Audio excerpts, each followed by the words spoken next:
Elang Nugraha, M. Samsul, Saiful Mubarok, Fahri Saputra, Rizky Padilla, Willy Cahyo, dan para rebahan nerd yang ada di seluruh dunia. Halo semuanya dimanapun kalian berada, bagaimana kabarnya? Melanjutkan film Skyline tahun 2010, kali ini saya akan merangkum film kelanjutannya berjudul Beyond Skyline tahun 2017.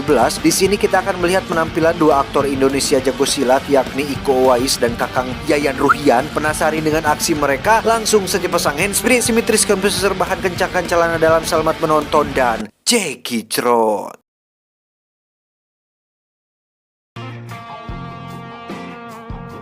Berlatar di waktu yang sama dengan Skyline 2010, tepat di detik-detik sebelum kemunculan alien dan cahaya birunya, kisah akan berfokus pada seorang detektif kepolisian Los Angeles bernama Mark. Ini orangnya sedang menjemput anaknya yang sedang ditahan di kantor LAPD, yang di situ ada sahabat Mark bernama Garcia. Ini babangusnya, dan mari saya perkenalkan dengan anak laki-laki Mark yang bernama Trent. Ini wajahnya yang sedang ditahan akibat terlibat perkelahian yang mengharuskan lawannya masuk ke rumah sakit. Third offense, Mark.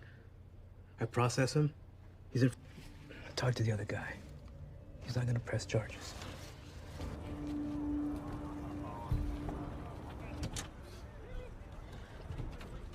Saat akan pulang, mobil Mark pun mogok sehingga mereka berdua memilih untuk naik kereta bawah tanah yang dalam perjalanan ke sana, Trent yang suka berkelahi pun ternyata masih punya rasa peduli, yang hal itu dibuktikan saat dirinya memberi uang kepada seorang bapak pengemis tunanetra.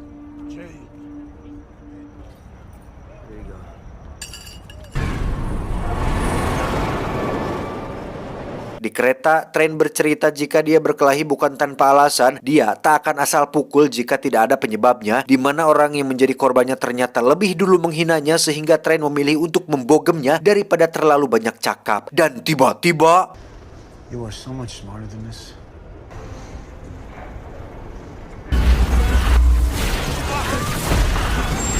ya, kereta tiba-tiba terhenti dan mengejutkan semua penumpang, di mana ini adalah detik-detik kemunculan cahaya biru alien. Sama seperti di Skyline, semua orang yang berada di permukaan yang melihat secara langsung cahaya biru tersebut akan terpengaruh dan dibawa ke dalam pesawat alien, terkecuali si bapak pengemis yang tunanetra. Where you all going? Kembali ke Mark yang mencoba mencari tahu apa yang sedang terjadi. Di situ ada seorang masinis wanita bernama Audrey yang sedang menghubungi pusat, namun karena komunikasi terputus dan tidak ada informasi sedikit pun, akhirnya mereka semua keluar dari kereta untuk berjalan menuju permukaan. Wait. Come on, follow me. Watch these rails. Dalam perjalanan itulah Trent melihat seorang wanita yang berjalan ke sebuah cahaya biru, disusul dengan Mark yang terpaksa mengikutinya juga, yang ketika cahayanya semakin terang, tiba-tiba kedua mata si wanita dan Trent pun seketika berubah dan seolah terpapar atau terpengaruh untuk berjalan ke arah sumber cahaya tersebut.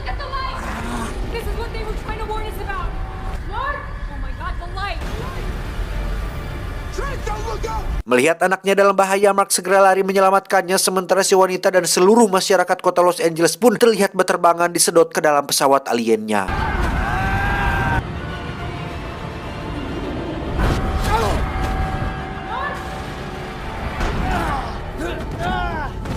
Trent sempat lumpuh beberapa saat karena masih sisa efek dari cahaya biru tadi. Beruntung dia bisa kembali pulih dengan cepat hingga perjalanan menuju tempat aman pun bisa dilanjutkan kembali.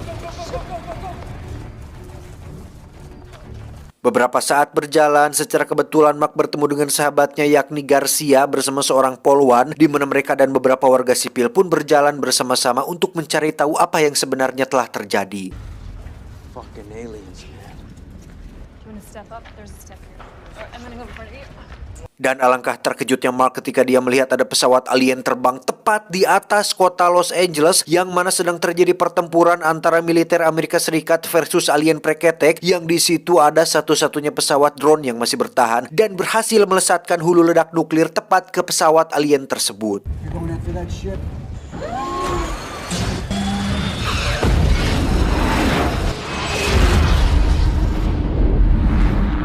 Mark dan kawan-kawan pun segera lari menghindari efek dari ledakan, yang tetap saja membuat beberapa warga sipil yang merupakan figuran pun tewas tertimpa reruntuhan. Tersisa Mark, Trent, Garcia, Audrey, dan si abah pengemis. Mereka semua berhasil naik ke permukaan dan melihat jika pesawat alien itu sedang memulihkan diri sendiri alias kembali utuh seperti semula.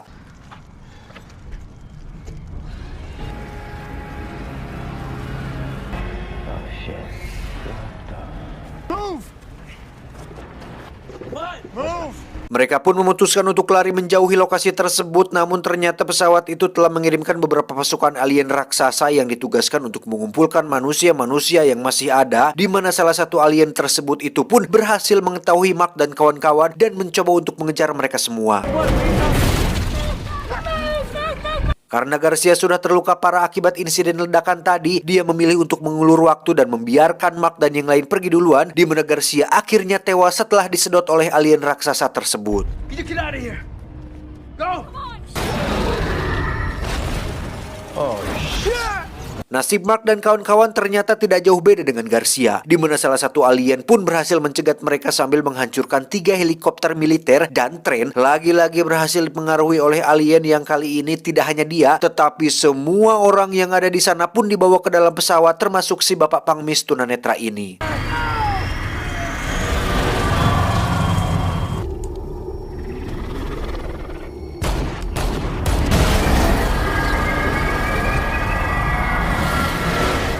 Bitches ain't leaving me.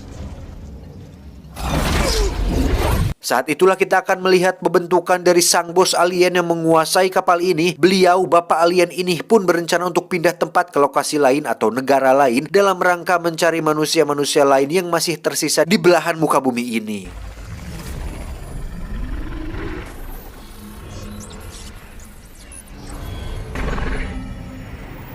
Kembali ke Mark dan kawan-kawan yang sedang menunggu giliran diambil otaknya, di mana saat Trent dan Audrey berhasil dibawa, Mark yang seorang mantan anggota Hydra di Avengers pun berhasil lolos dan hampir terjatuh setelah dirinya menembaki tentakel yang membawanya.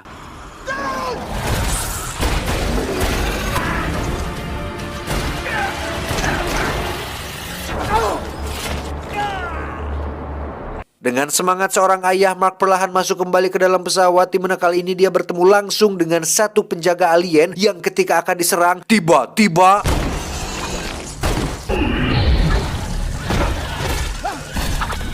ya, muncul alien lain yang datang menyelamatkannya, di mana alien tersebut nampak berbeda dengan alien yang lain, yakni memiliki mata berwarna merah menyala. Entah siapa beliau, tetapi Mark diajak ke suatu ruang rahasia yang di situ ada seorang wanita hamil yang ternyata adalah Elaine, istrinya si Jarod yang merupakan tokoh utama di film Skyland yang pertama.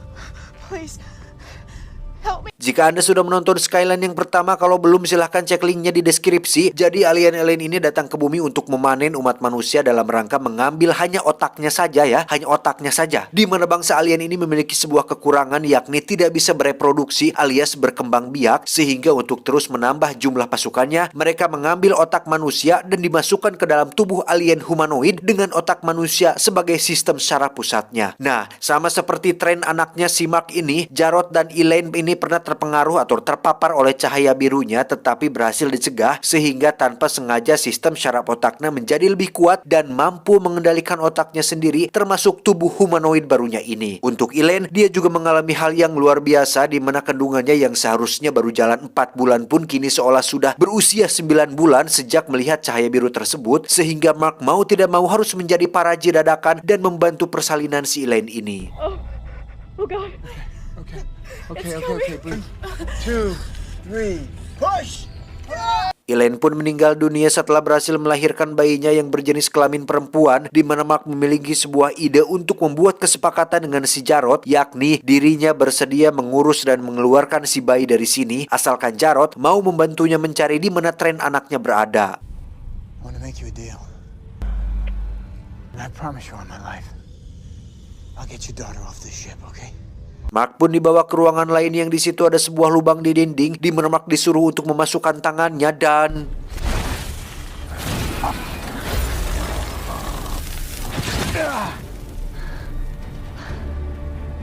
ya, Mark diberikan cindera mata berupa senjata berbentuk sarung tangan, di mana Jarod sendiri berinisiatif untuk meledakkan kapal ini dari dalam menggunakan bola peledak milik alien, sehingga Mark bisa keluar dari kapal ini bersama dengan bayinya. We're gonna blow the ship?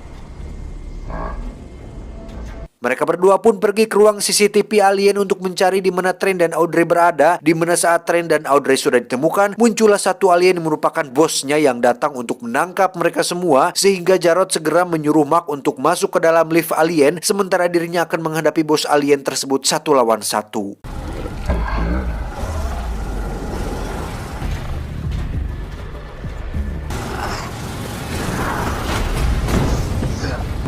Trent dan Audrey sendiri berhasil terlepas dari ikatannya dan melihat si abah pengemis yang masih bergelantungan. Yang tepat di saat bersamaan muncullah Mark bersama si bayi melihat Trent akan loncat menyelamatkan si abah. Sehingga sebagai seorang ayah yang sangat peduli pada anak sendiri, Mark pun meletakkan si bayi di tempat aman sementara dirinya akan mencoba untuk menyelamatkan Trent anaknya. Sarge, hang on! That don't sound good! Don't you do it! Dan betapa sakitnya hati seorang ayah ketika melihat anak sendiri rela mengorbankan dirinya untuk nyawa orang lain, di mana saat si abah sudah berhasil diselamatkan, otak Trent pun diambil dan tubuhnya dibuang begitu saja.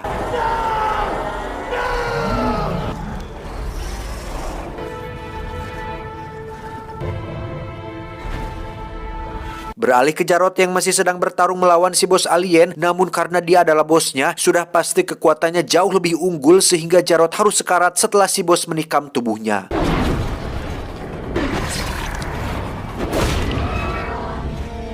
Ketika si bos sudah pergi, Jarod pun mengeluarkan satu bola peledak yang disembunyikan dalam celana, lantas dilemparkanlah peledak itu ke tengah inti reaktor alias pembangkit tenaga kapal ini, sehingga dalam beberapa menit ke depan kapal ini akan langsung hancur dari dalam.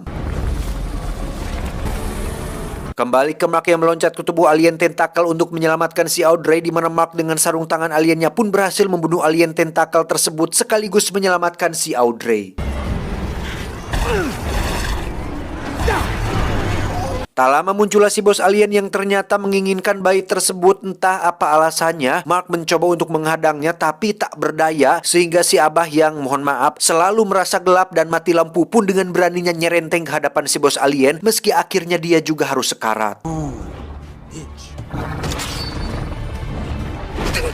Saat itulah bola peledak yang dilemparkan Jarod tadi akhirnya meledak yang membuat pesawatnya hancur dan mendarat di sebuah lokasi yang berada di salah satu negara di Asia, di mana lokasi tersebut juga kebetulan sedang diserang oleh para alien, tapi mereka nampaknya punya jiwa pejuang untuk menolak penjajahan, sehingga alien yang ada di tempat ini sedikit kurang beruntung ketika harus dibakar hidup-hidup oleh warga lokal yang ada di sana.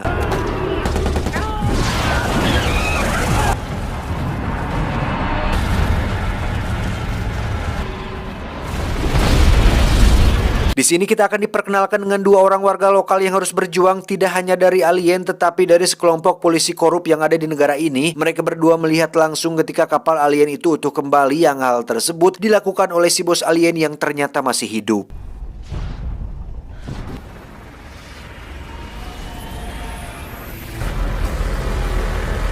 Kembali ke Mark, Audrey, si bayi, dan abah pengemis yang berhasil selamat. Mereka melompat ke dalam sungai, lalu berjalan ke tepian yang di situ sudah ada dua warga lokal yang menyuruh Mark dan kawan-kawan untuk mengikutinya.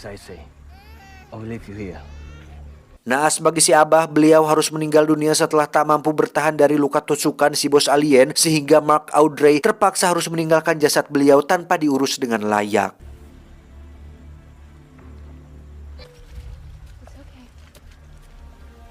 Mark dan Audrey serta si bayi pun dibawa ke saung atau gubuk di tengah sawah, di mana Anda semua akan terkejut saat salah satu warga itu membuka helmnya. Ternyata dia adalah sang pendekar silat Iko Uwais. Iko dan teman yang bernama Kanya pun terkejut saat melihat jika Mark adalah seorang polisi, karena sejauh ini Iko menganggap jika polisi adalah seseorang yang korup dan jahat, di mana mereka berdua terlibat pertarungan di tengah sawah yang membuat letak dan benih padi yang baru dipelak pun hancur oleh aksi berkelahi mereka berdua. Come on, you little boy. Come on, come on.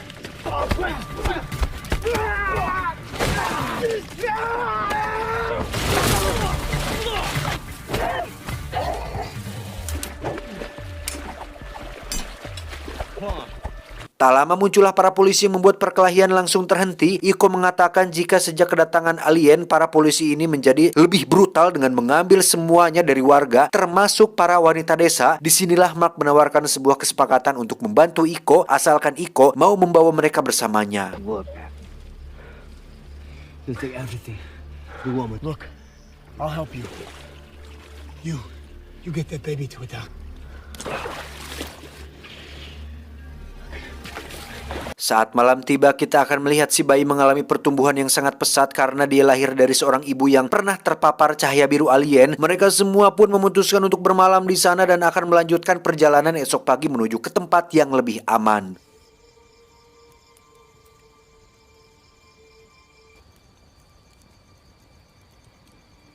Dan betapa terkejutnya Mark ketika bangun sudah ditodong senjata oleh seorang kapten polisi yang pernah menjadi medok tak terkalahkan. Kita panggil saja Kang Yayan. Beliau pun dengan mudah bisa dilumpuhkan ketika Iko akan membunuhnya. Audrey langsung mencegah hal itu dan menyarankan Iko untuk bawa saja dia sebagai sandera. Karena siapa tahu dia bisa berguna suatu saat nanti.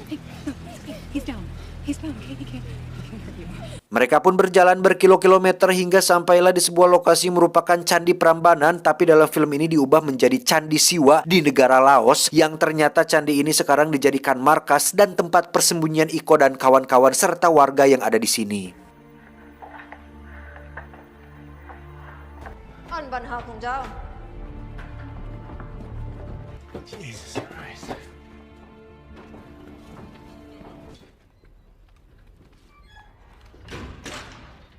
Di sana Mark diperkenalkan dengan seorang ilmuwan bernama Harper yang langsung memeriksa darah milik si bocah, di mana Harper menemukan sebuah fakta mengejutkan jika darahnya mengandung sebuah zat yang mampu memblokir darah biru kaum alien, yang dengan kata lain darah milik si bocah ini bisa digunakan untuk membunuh para alien sekaligus menyadarkan semua manusia yang sekarang menjadi humanoid agar bisa kembali ingat dengan dirinya yang sebelumnya. Her blood is nothing short of extraordinary. We can free them all. Her serum blocks it.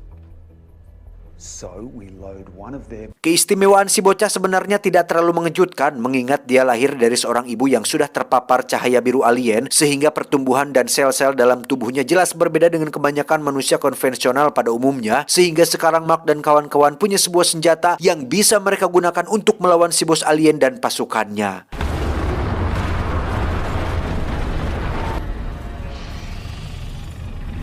Audrey sendiri sedang menemani Kanya untuk memasang jebakan di hutan sekitaran candi tanpa mengetahui jika si bos alien baru saja mengirim anak buahnya, dan barulah ketika selesai memasang jebakan, mereka berdua mendengar suatu suara yang diiring dengan angin yang agak sedikit kencang, dan tiba-tiba...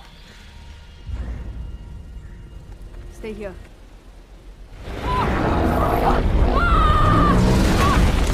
Ya, muncul alien raksasa yang hampir membuat Audrey terbunuh. Kanya segera menembakinya dan lari untuk mengalihkan perhatiannya, yang akibat panik Kanya tidak menyadari jika dirinya masuk ke ladang ranjau yang jika salah langkah sedikit saja dia bisa tewas seketika.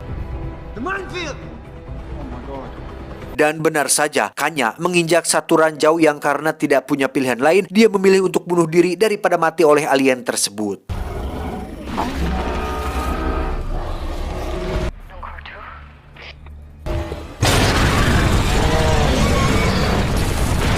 Sadar bahwa para alien itu akan datang kemari, Mark pun menyarankan Iko dan para warga untuk segera pergi dari sini. Namun karena Iko sangat peduli pada candi dan tidak ingin kehilangan salah satu objek wisata bersejarah di negara ini, Iko akan tetap bertahan dengan menyuruh anak buahnya untuk memasang beberapa jebakan di setiap terowongan.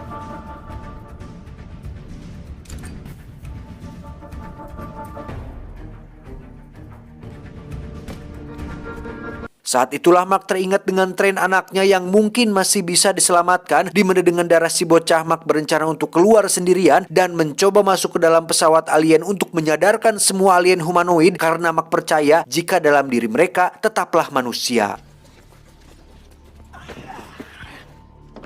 Dengan hati-hati Mark pun naik ke atas kapal alien yang sedang terparkir di Candi Prambanan. Lantas dia masuk ke dalam untuk mencari ruang meriam dan berencana untuk menyuntikkan darah si bocah ke dalam meriam yang biasa dipakai untuk menembakkan cahaya birunya.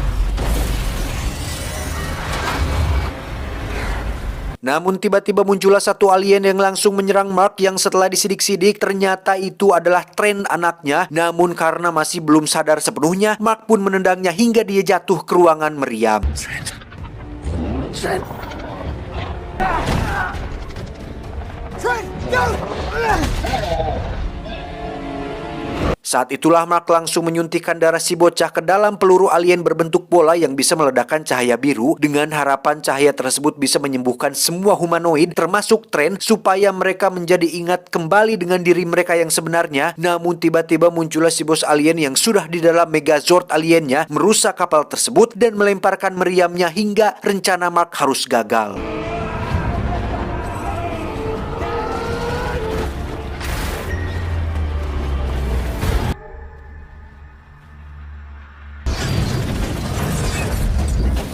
Kembali ke Iko dan kawan-kawan yang kecolongan karena pasukan alien sudah berhasil merangsak masuk ke dalam terowongan, sehingga Iko tidak punya pilihan lain selain membawa semua warga keluar untuk meninggalkan tempat ini. Tetapi di luar sudah banyak sekali alien yang menunggu mereka, lebih tepatnya mengincar si bocah yang memang sudah diketahui berpotensi bisa mengalahkan cahaya biru alien, di mana Kang Yayan kini resmi bergabung bersama Iko untuk menghadapi para alien itu secara gotong royong.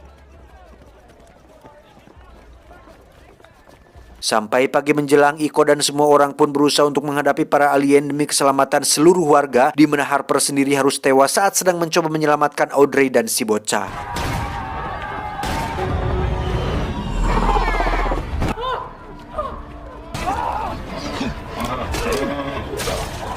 Kembali ke Mark yang terlempar keluar setelah kapal aliennya dirusak, dia langsung mengambil sarung tangan alien dari salah satu almarhum alien yang sudah meninggal, di mana Mark langsung mendekati Iko, Kang Yayan, dan Audrey untuk menghadapi para alien secara bersama-sama.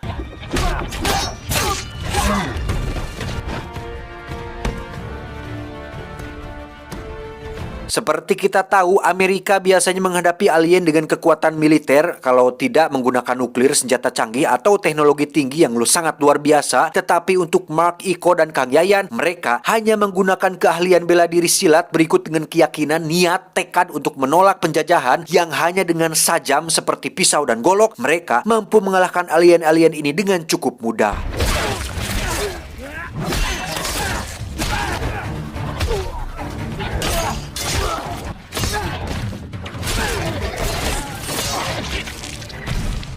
Saat itulah muncul si bos alien dengan Megazord-nya, di mana saat beliau akan menembak, tiba-tiba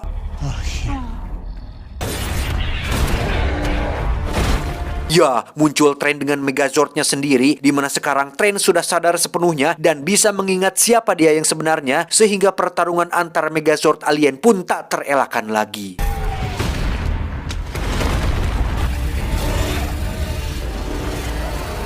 Sementara Tren dan si bos alien sedang bertarung dan menghancurkan objek wisata yang kita miliki, Mark dan kawan-kawan terus disibukkan dengan para alien humanoid, di mana Kang Yayan sendiri harus tewas saat diserang oleh dua alien yang mainnya keroyokan.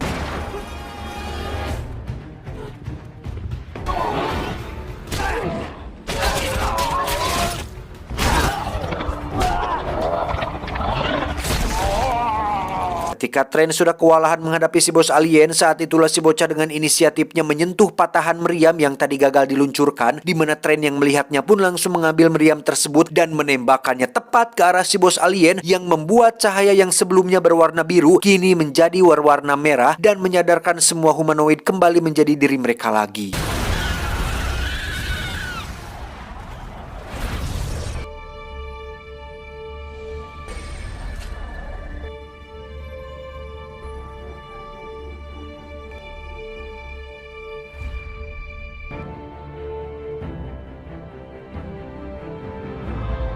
Setelah ketegangan berakhir, Tren dan si bocah yang dinamai Rose pun memutuskan untuk menggunakan kapal tersebut untuk terbang keluar angkasa, yang dalam waktu beberapa hari saja, kini Rose kecil sudah tumbuh menjadi seorang gadis dewasa, dan bersama-sama mereka akan memburu bangsa alien yang masih hidup untuk membalaskan kehancuran atas objek wisata yang sudah mereka hancurkan. Ready?